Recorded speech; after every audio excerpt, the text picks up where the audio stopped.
Era orario di chiusura, mancava ancora qualche minuto e io stavo dietro al bancone e sono entrati due individui con passamontagna. Il primo ho visto che aveva la pistola in mano, con guanti e tutti. E niente, è venuto dietro il bancone, mi ha intimato con la pistola ad andare nel retrobottega.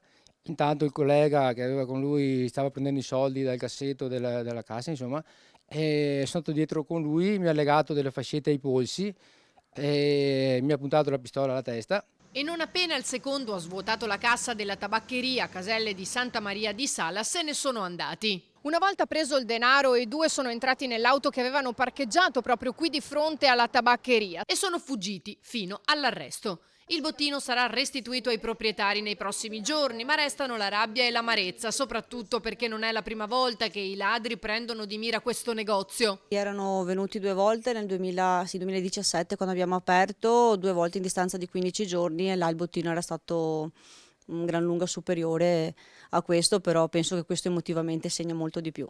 Ora infatti la paura di ritrovarsi da soli è tanta. No, io qui da sola no, basta.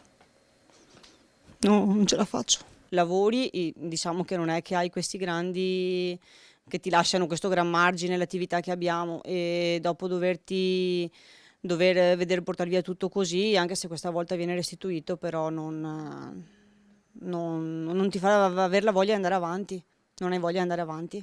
L'appello è sempre lo stesso. Anche solo una macchina, dei vigili con i lampeggianti accesi, magari che facciano qualche giro su e giù, potrebbe essere anche potrebbe anche aiutare anche quello.